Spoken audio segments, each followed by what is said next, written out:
The destruction of the Rathmore fleet was unlike anything the galaxy had ever seen. It was not a battle. It was a lesson in physics. The first ships to die were the outer scouts. They simply stopped existing.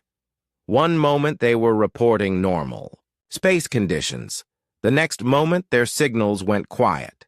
When the main fleet looked for them, they found nothing but empty space. Warlord Kethron screamed orders from the bridge of the Bone Crusher. "All ships, attack formation! Target the human vessels!" But there was nothing to target. The few human ships were tiny specks compared to his massive fleet. How could such small ships destroy his mighty warships? The answer came as gravity waves began washing over his fleet like invisible tsunamis. Ships that were perfectly fine one second were crushed into metal balls the next. Others were stretched like rubber until they snapped apart. Some were simply transported elsewhere, appearing millions of miles away before being flung into the nearest star. The Rathmore weapons could not fight back because there was nothing to shoot at. How do you fire at gravity itself? How do you destroy a force that exists everywhere? Captain Rick Hayes watched from the bridge of the human ship Liberty. He was a quiet man with graying hair and tired eyes. He had not wanted this job, but someone had to give the orders. "Target the command ship," Rick said softly. "But do it slowly. I want them to understand what is happening." The Bone Crusher began to shake as gravitational fields focused on its massive hull. The ship was designed to survive almost anything, but it had not been designed to survive having the laws of physics changed around it. Kethron felt his ship groaning under impossible forces. "What are you doing to us?" he screamed into his communicator. Rachel Grant's voice came back, still calm and professional. "We are showing you what humans learned while you were busy conquering peaceful species. We learned that the universe is full of energy that can be shaped and directed. We learned that gravity is not just a force that pulls things down. It is a tool that can be used by those who understand it." "This is impossible!" Kethran roared. "No species has this technology." "No species bothered to develop it," Rachel corrected. "Most civilizations focus on building bigger ships and stronger weapons. We focused on understanding how the universe actually works. The Bone Crusher was being pulled apart piece by piece, its armor designed to stop the most powerful. Energy weapons was useless against forces that worked on every atom at once." "You are monsters," Kethran accused. "You are destroying helpless ships." Rachel's laugh was cold. "Helpless. You brought 300 warships to destroy our planet. You killed our scientists. You threatened to enslave our children. And now, you call yourselves helpless?" "We surrender," Kethran screamed. "We surrender. Stop this." "Too late for that," Rachel replied. "You had your chance to surrender months ago. You chose war instead. Now you get to learn what war with humans actually looks like." The destruction continued for exactly 17 minutes. When it was over, the entire Rathmore invasion fleet was gone. 300 ships and their crews, including the mighty Bone Crusher, had been reduced to scattered atoms floating in empty space. The silence that followed was absolute. Back at Nexus Prime, the Galactic Council sat in stunned shock. They had watched the entire event through long-range sensors. They had seen an entire fleet simply cease to exist without firing a single shot. Colonel Sarah Mitchell walked into the council chamber an hour later. She was a small woman with brown hair and a gentle smile. She looked like a school teacher, not a military officer. "Good evening, everyone," Sarah said politely. "I hope you are all well. I wanted to update you on our recent situation with the Rathmore." The chamber was dead silent. Every alien representative stared at her with a mixture of fear and amazement. Chairman Morden finally found his voice. "Colonel Mitchell, what just happened?" "The Rathmore invasion has been stopped," Sarah replied simply. "The threat to human space has been eliminated. We apologize for any inconvenience this may have caused." "Inconvenience?" Ambassador Zektar's voice was barely a whisper. "You destroyed an entire fleet." "Yes, sir," Sarah agreed. "It was regrettable but necessary. We tried to resolve this peacefully, but the Rathmore preferred violence. We simply gave them what they wanted." "How?" demanded General Vextul. "How do you have such weapons? Your technology was supposed to be primitive." Sarah tilted her head thoughtfully. "Oh, our ships and guns are still primitive compared to yours, but we never focused on those things. We focused on understanding the universe itself." She touched a control pad, and the large screen showed images of human research stations throughout the galaxy. "For the past 6 months, we have been building gravitational manipulation devices in key locations. They allow us to change how space and time work in small areas." "Gravitational manipulation?" Ambassador Thessara's mechanical voice showed unusual emotion. "That is theoretical science. It cannot be practical." "Apparently it can," Sarah said with a smile. "Humans have always been good at making theoretical things practical. We turned fire into engines. We turned lightning into computers. We turned atoms into energy. Gravity was just the next step." Chairman Morden leaned forward. "How many of these weapons do you have?" "Enough," Sarah replied. "We have installations positioned around every aggressive species in the galaxy, just in case anyone else decides to test our resolve. The implications hit the Council like a physical blow."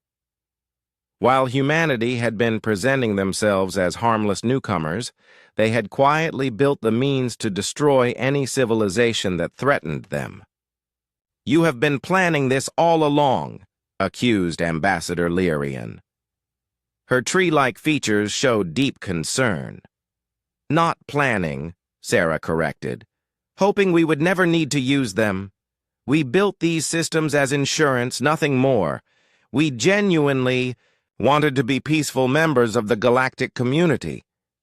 "But you were always prepared for war," observed Thessara. Sarah's smile grew colder. "Colonel, every human is always prepared for war. It is what we do.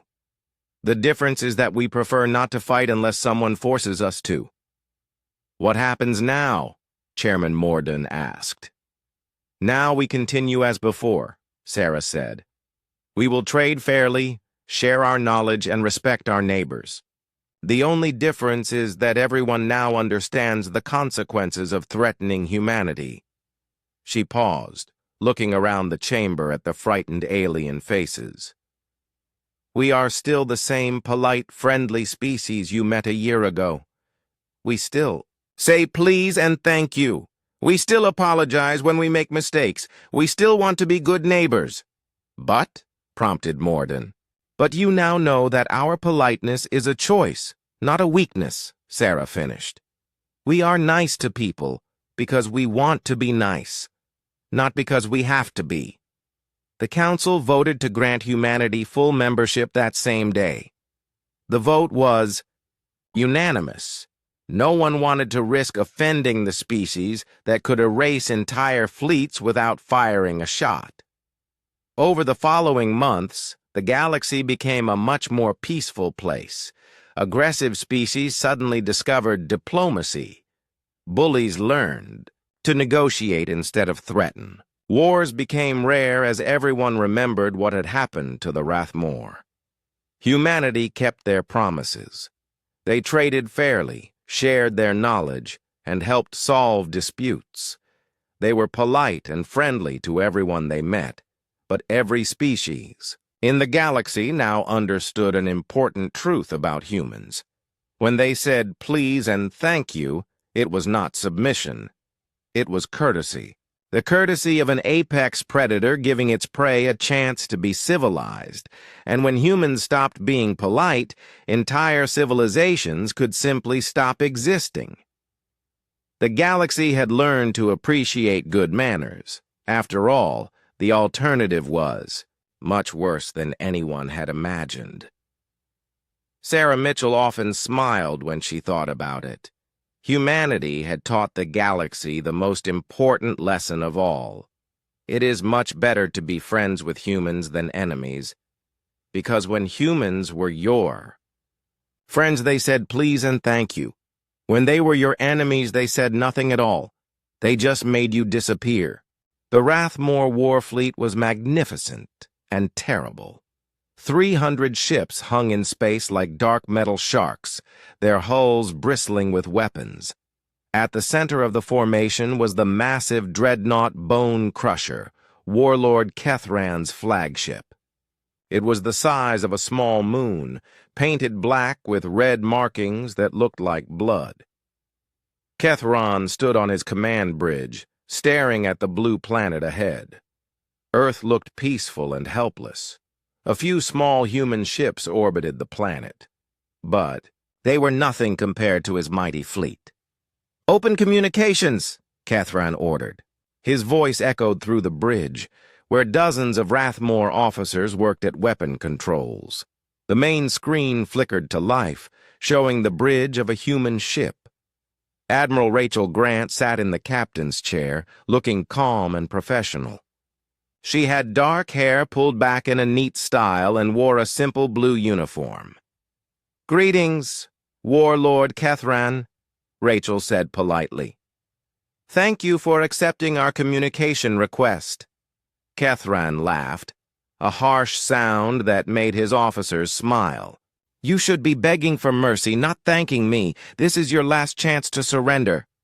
"I appreciate the offer," Rachel replied, "but I am afraid we must decline.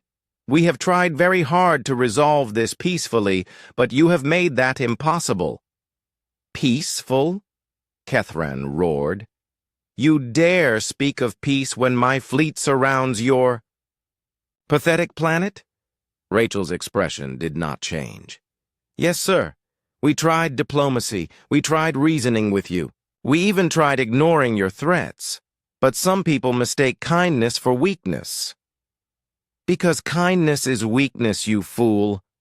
The strong take what they want. The weak submit or die. This is the way of the universe." Rachel nodded thoughtfully. "That is an interesting philosophy. Unfortunately, it has one major flaw." "What flaw?" Kethran demanded. "You assume you are the strongest force in this system?" Rachel said. Her voice was still calm, but her eyes had grown cold. "That assumption is about to be corrected." Kethran's face twisted with rage. "You have 30 ships. I have 300. Your weapons are toys compared to mine.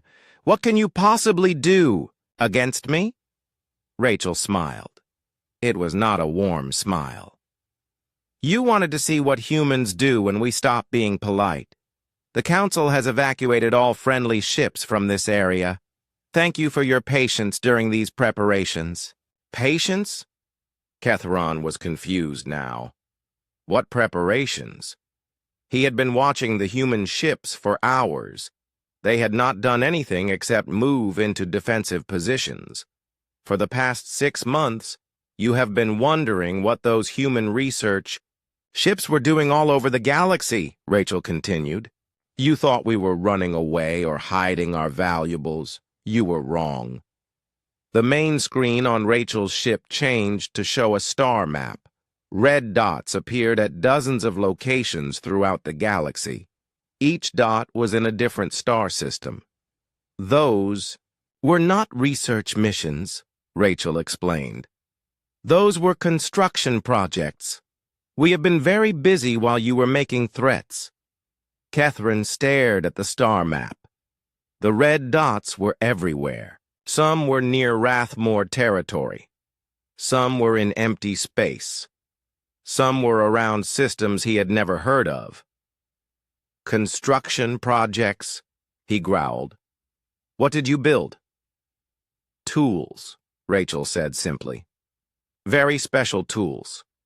Let me show you how they work. She pressed a button on her control panel. Computer, activate Kepler station. On the star map, one of the red dots began to pulse. It was in the same system where the Rathmore had destroyed the human research station and killed the scientists. At first, nothing seemed to happen.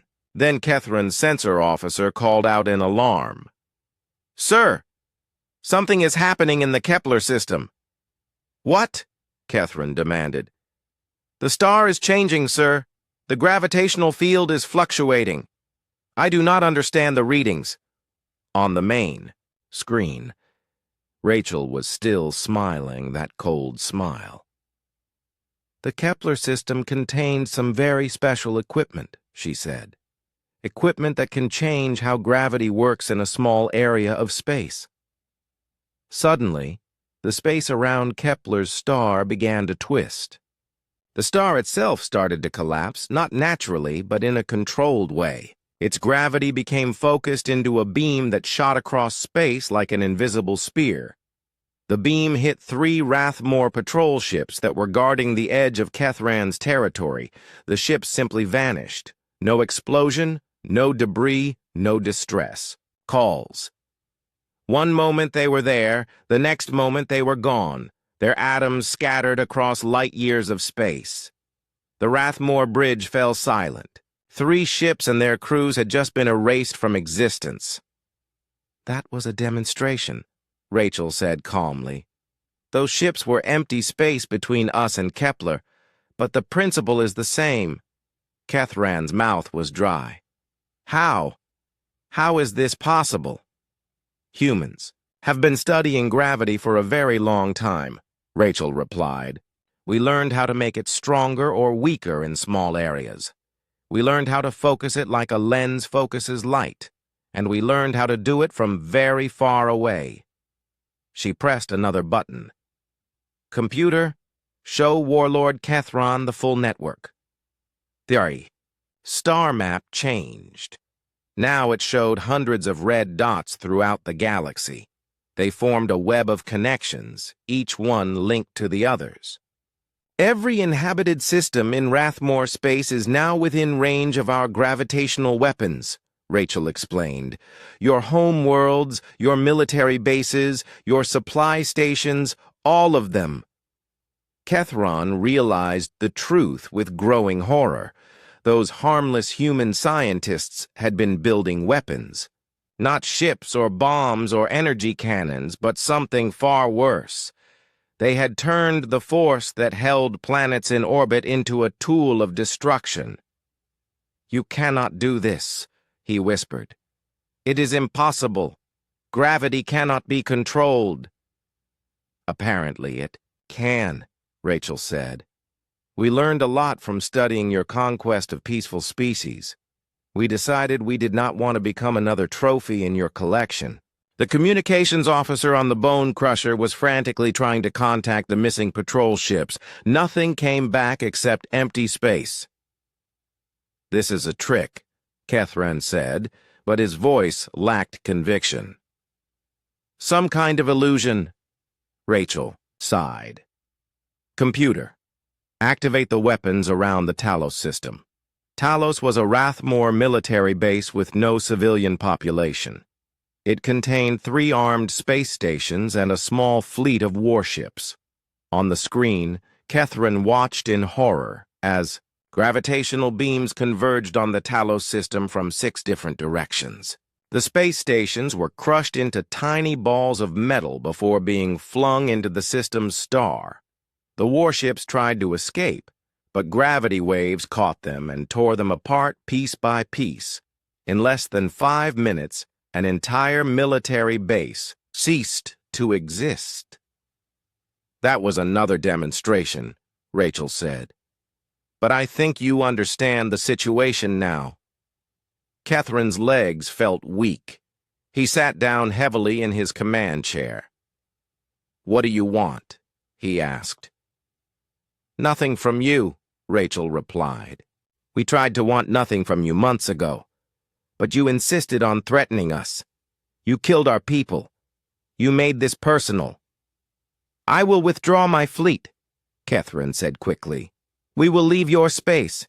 We will not bother you again." Rachel shook her head. "I am afraid that is not sufficient. You see, you have taught us something important about the galaxy.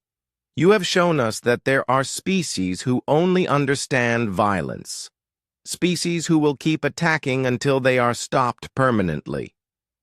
"What are you saying?" "I am saying that the Rathmore hegemony ends today," Rachel said. "Your empire, your fleets, your military bases, all of it, gone." Catherine stood up, his fear turning to rage. "You cannot destroy an entire empire. We have billions of people." "Your people will be fine," Rachel said. "We are not monsters like you, but your military will be dismantled. Your weapons will be destroyed. Your ability to threaten other species will be removed." She leaned forward in her chair. "You wanted to see what humans do when we stop being polite. This is what we do. We make sure the bullies can never hurt anyone ever again." The screen went dark. Cathran was alone with his fleet, surrounded by weapons he could not see or understand, facing an enemy that had learned to turn the universe itself into a weapon. The Rathmore had finally met someone stronger than they were, and they were about to learn what it felt like to be helpless. 2 weeks had passed since Warlord Kethron gave humanity his ultimatum. The Rathmore fleet was gathering strength, adding more ships every day. Scout reports said they now had over 300 warships ready to attack Earth. The Galactic Council was nervous. Many members felt guilty about abandoning the humans, but no one wanted to fight the Rathmore. Some species had tried to resist them before. Those species no longer existed. Admiral Chris Baldwin arrived at Nexus Prime to replace Commander Thompson. He was an older man with gray hair and kind eyes. When he spoke to the council, his voice was gentle and thoughtful. "Thank you all for your concern about our situation," Chris said during his first address. "We deeply appreciate the friendship you have shown us. Please do not feel bad about being unable to help. We understand that the Rathmore are very powerful."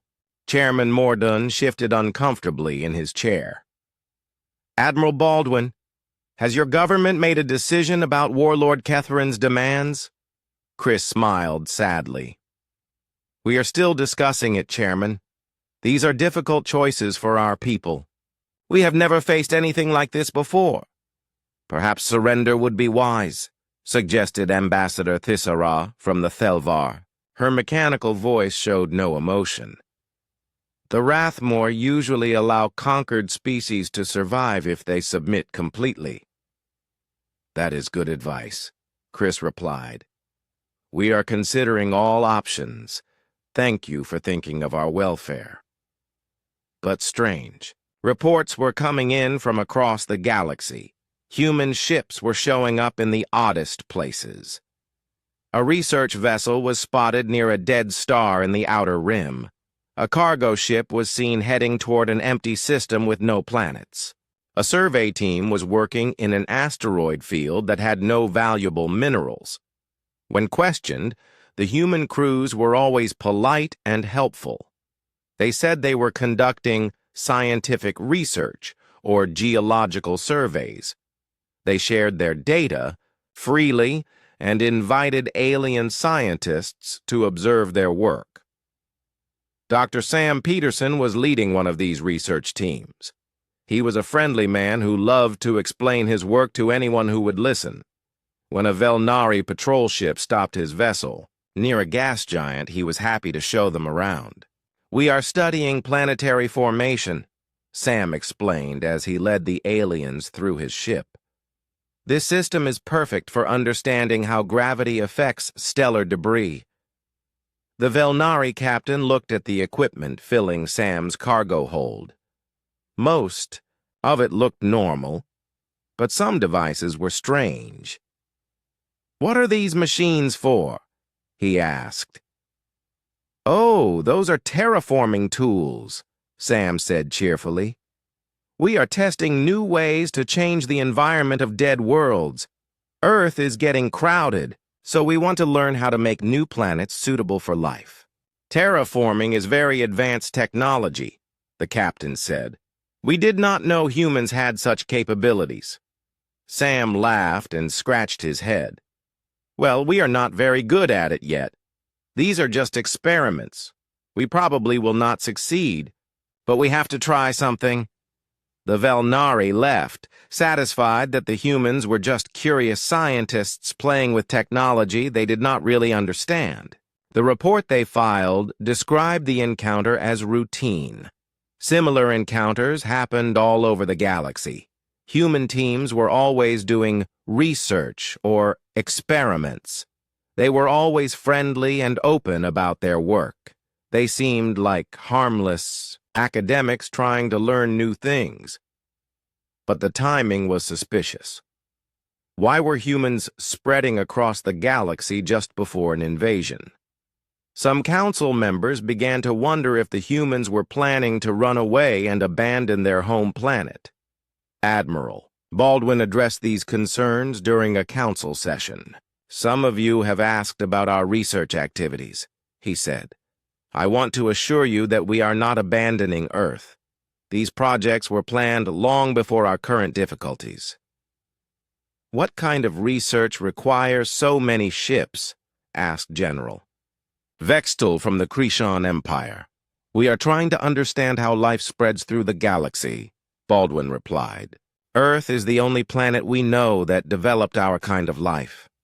We want to find out if we could help life grow on other worlds." It sounded reasonable. Many species had tried terraforming projects. Most failed because the technology was extremely complex and expensive. "Terraforming is usually not profitable," observed Ambassador Zektar. "The cost is enormous, and the results take centuries to achieve." Baldwin nodded. "You are absolutely right, but we are not doing this for profit. We just want to understand how life works. Call it curiosity."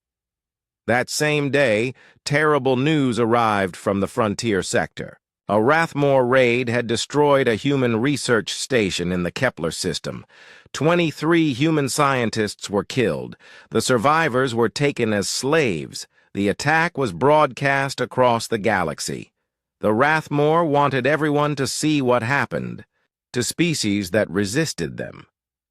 The footage showed human scientists begging for mercy, while Rathmore warriors laughed. The council chamber was silent as the recording played. Several ambassadors looked sick.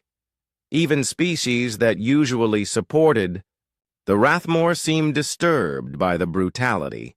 Admiral Baldwin watched the recording without expression. When it ended, he stood up slowly. "I want to thank the council for sharing this information with us," he said. His voice was still calm, but something had changed. The gentleness was gone, replaced by something colder. "We had hoped this situation could be resolved peacefully," Baldwin continued. "We tried diplomacy. We tried reasoning. We even tried ignoring the problem.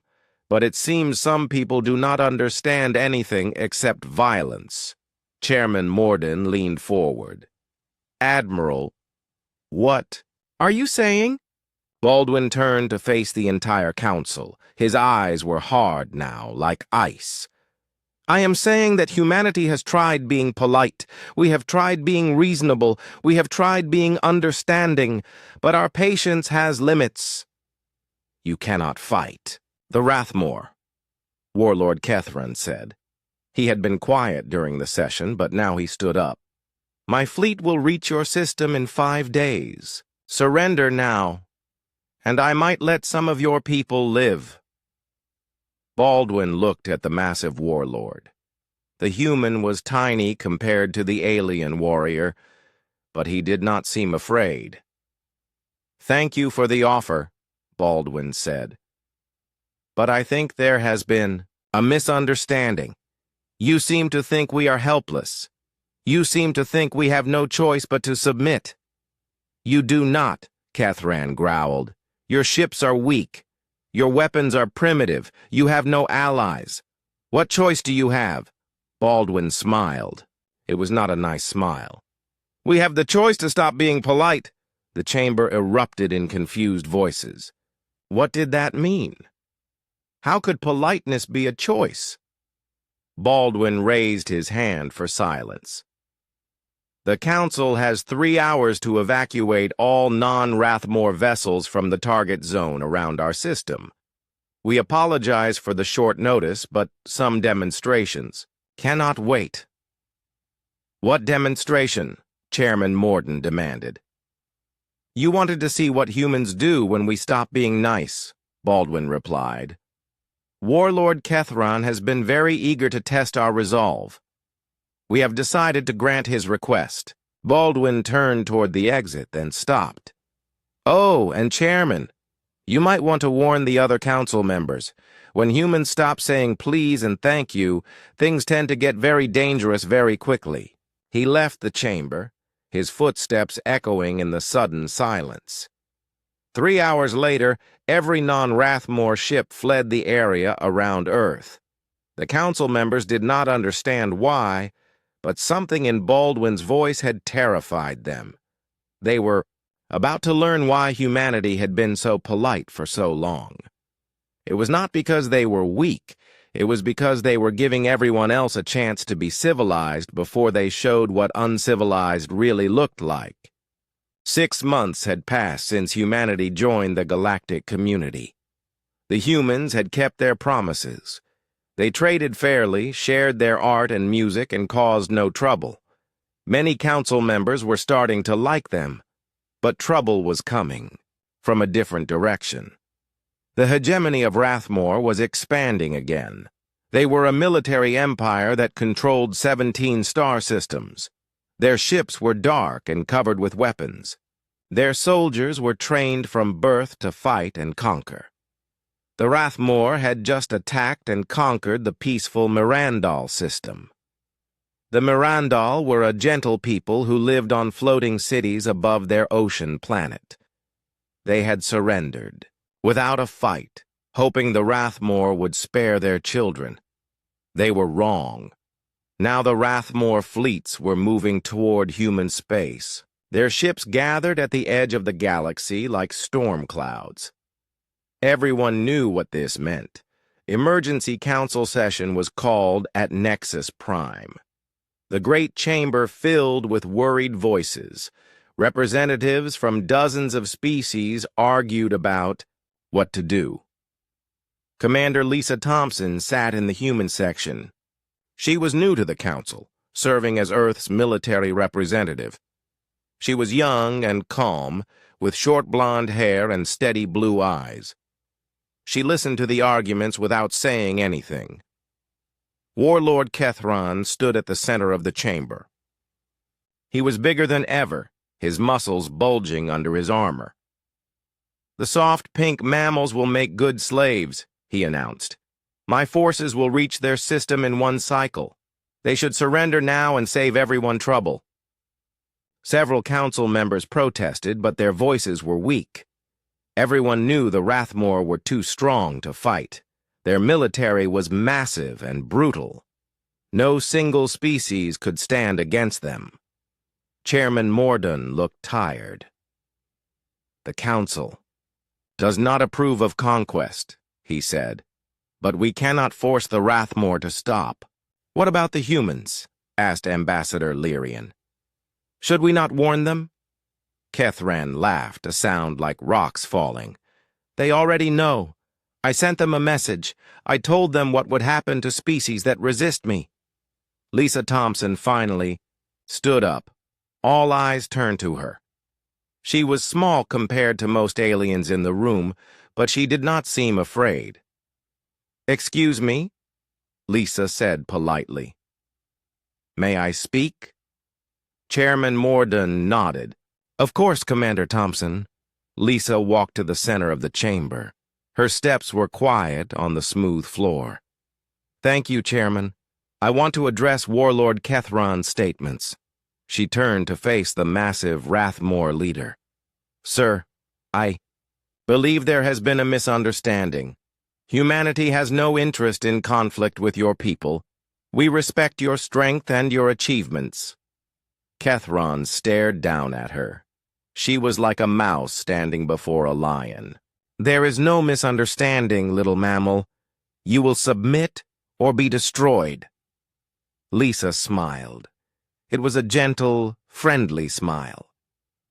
"I understand your position, sir, but I think you might be confused about ours. Humanity would prefer to resolve this peacefully. We are willing to discuss any reasonable concerns you might have." The other council members watched in amazement. This small human was trying to negotiate with the most feared warlord in the galaxy. It was either very brave or very stupid. "I have no concerns," Kethron growled. "I have demands. Your species will provide tribute. Your ships will carry our cargo. Your people will work in our mines. This is not negotiable." Lisa nodded thoughtfully. "I see. And if we decline these generous offers, then you die. All of you. Your cities will burn. Your children will serve my warriors. Your planet will become another trophy in my collection." The chamber was dead silent. This was exactly what everyone had expected. The Rathmore took what they wanted, and they destroyed anyone who resisted. Lisa was quiet for a moment. Then she spoke, her voice still calm and polite. "Thank you for making your position clear, Warlord. I will convey your message to Earth. I am sure our leaders will want to consider all options carefully." "Consider quickly," Kethron snarled. "My fleet moves in 7 days." Lisa bowed slightly. "Of course, sir. We appreciate the timeline. May I ask one small favor?" "What?" Kethron was getting annoyed with this polite little creature. "Would it be possible to have a few weeks instead of days? We understand you are eager to resolve this matter, but our leaders like to discuss important decisions. We want to make sure we understand all aspects of your proposal." Several aliens in the chamber made choking sounds. This human was asking a warlord to slow down his invasion. It was unthinkable. Kethron's eyes narrowed. "You dare to make demands of me?" "Oh, no, sir," Lisa said quickly. "Not demands, just a humble request. We know you could destroy us easily. We are not trying to delay the inevitable. We just want to make sure we respond appropriately to your generous offer." The way she said "generous offer" made some council members uncomfortable. Her tone was still polite, but something had changed. Her smile looked different somehow. Kethron thought about it. These humans were clearly terrified and trying to buy time, but what could they do with more time? Their military was weak. Their technology was primitive. A few extra weeks would not help them. "Very well," he said. "You have 3 weeks. Use them to prepare your surrender documents." "Thank you so much," Lisa said. "You are very kind. We will not forget your patience." After the session ended, other council members approached Lisa. They looked worried and sad. "Commander Thompson," said Ambassador Zektar, "I am sorry. We wish we could help, but the Rathmore are too powerful." "I understand," Lisa replied. "Thank you for your concern. We know you would help if you could." "What will you do?" asked Ambassador Lyrian. Her tree-like face showed genuine sadness. Lisa's smile returned. It was the same gentle, friendly expression she always wore. But something about it made Lyrian step back. "We will handle it," Lisa said simply. "Please do not worry about us. We have been taking care of ourselves for a long time." That night, Lisa sent a message back to Earth. It was encrypted with codes no alien species could break. The message was short. "Rathmore fleet moving toward Sol system. Invasion in 3 weeks. Request permission to implement Protocol 7. The response came back within hours. "Permission granted. Good luck, Commander." Lisa deleted both messages and went to sleep. She slept very well. The next morning, she attended another council session. The topics were normal trade disputes and scientific conferences. Lisa participated politely, asking questions and offering helpful suggestions. No one noticed that 3 human ships left the station that night. They were small cargo vessels, nothing important. They scattered in different directions, their destinations unknown. Similar ships began leaving human space over the next few days.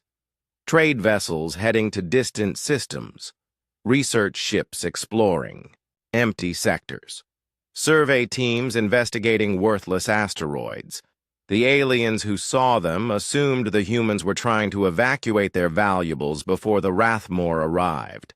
It seemed logical. When facing certain destruction, smart species tried to save what they could, but if anyone had looked closer at the cargo manifests, they might have been confused. The ships were not carrying art or gold or important documents. They were carrying soil, tons and tons of dirt from Earth, and some very unusual seeds. The massive space station called Nexus Prime floated in the empty space between stars. It was huge, bigger than any city on Earth. Ships from different alien races came and went like busy insects around a flower. Each ship looked different because each race built things their own way. Inside the station, the Galactic Council was meeting. The council room was enormous, with seats arranged in circles that went up toward the ceiling. Each alien race had their own section. The Velnari sat in crystal chairs that glowed blue. The Krexani preferred metal benches that looked uncomfortable. The Thelvar had floating platforms instead of chairs. Ambassador Zektar stood at the center of the room. He was tall and thin, with 4 arms and skin that changed colors when he was excited. Right now, his skin was shifting between green and purple, which meant he was nervous. "Fellow council members," Zektar said, his voice echoing in the huge room, "we have discovered a new species. They call themselves humans." A low rumble went through the room. New species were always interesting, but they could also be dangerous. The galaxy had seen too many wars caused by aggressive newcomers. Zektar touched a button on his control pad. A large screen appeared in the air above him.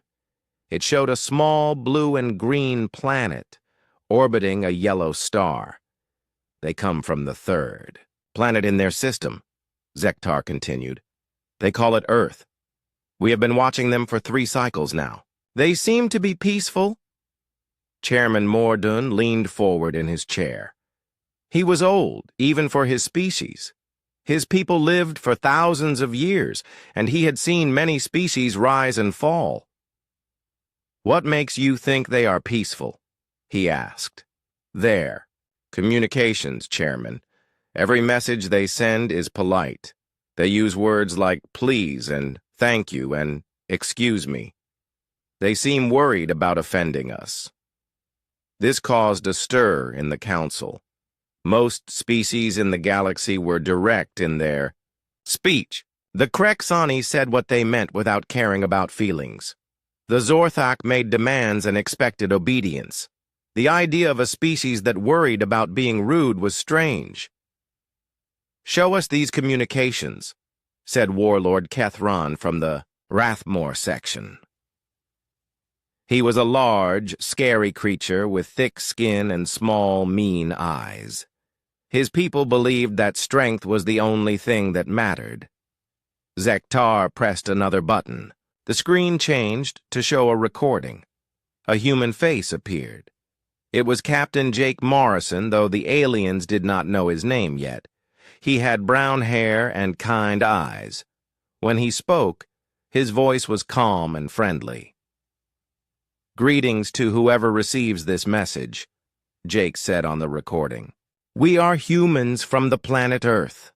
We have just learned that we are not alone in the universe. We would be honored to meet you and learn from you. We hope we can be friends. Please forgive us if we make any mistakes. We are new to all of this." The sea. Recording ended. The council room was quiet for a moment. "You see," Zektar said, "they apologize before they even meet us. When was the last time any species did that?" Council member Thesara from the Thelvar spoke up. Her voice was cold and mechanical. "Politeness can be a trick. Maybe they are hiding something." "What could they be hiding?" Zektar asked. "They have not even left their own star system yet. Their technology is primitive. They still use chemical rockets to travel in space." Chairman Morden studied the image of Earth on the screen. It looked peaceful and beautiful. White clouds swirled over blue oceans and brown and green land. "Have they made any demands? Asked for anything?" "No, Chairman. They simply want to meet us. They say they would like to trade and learn. They offered to share their art and music." Warlord Kethran laughed, a harsh sound that echoed in the room. "Art and music. What use are those? Do they offer weapons, ships, technology?" "No," Zektar said. "They seem more interested in culture than conquest. This was very unusual. Most new species wanted technology or territory when they first contacted the galaxy. They made demands or threats. They showed off their weapons or tried to make alliances. But humans seemed to want friendship. What do we know about their military?" asked General Vextul from the Krishan Empire. Zektar looked at his notes. "They have small ships with basic weapons. Nothing that could threaten any council member. They fight among themselves sometimes, but the wars are small. They spend more money on exploring space than on building weapons. This caused more murmurs in the council. A species that preferred exploration to war was almost unheard of. Chairman Morden stood up slowly. His old bones creaked as he moved. "I think we should meet with them, but we will be careful. We will invite one small ship to visit Nexus Prime. If they prove peaceful, we can consider full contact." "I agree," said Ambassador Lyrian from the peaceful Selthari. Her people looked like tall, graceful trees with silver bark. "We should give them a chance." One by one, the other council members voted. Even Warlord Kethran agreed, though he grumbled about it. He thought peaceful species made good slaves. 3 weeks later, a small human ship arrived at Nexus Prime. It was called Terra Nova, and it was much smaller than the alien ships. It looked fragile compared to the huge warships that usually visited the station. Captain Jake Morrison and his crew were invited to meet the council. When they walked into the Great Chamber, they stopped and stared. They had never seen anything so big or beautiful. Jake stepped forward and bowed politely. "Thank you for inviting us," he said. "We are honored to be here. Please forgive us if we do anything wrong. We are still learning your customs." The aliens were amazed. Here was the leader of a species, and he was apologizing for things he had not even done yet. Dr. Elena Vasquez, the human scientist, presented their formal request to join the galactic community. She was nervous but tried not to show it. She spoke softly and thanked the council several times. "We do not ask for much," Elena said. "We only want to trade peacefully and learn from your wisdom. We hope we can contribute something useful to the galaxy." The council members looked at each other. These humans were unlike any species they had ever met. They seemed genuinely humble and kind. Chairman Morden made the decision quickly. "The Galactic Council grants humanity probationary membership. You may trade with council species and visit our stations. Welcome to the galaxy, humans." Jake's face lit up with joy. "Thank you so much. We promise we will not disappoint you. We are so grateful for this opportunity." As the humans left the chamber, the aliens felt good about their decision. Finally, a species that might bring peace instead of war to the galaxy. They had no idea what they had just allowed into their community.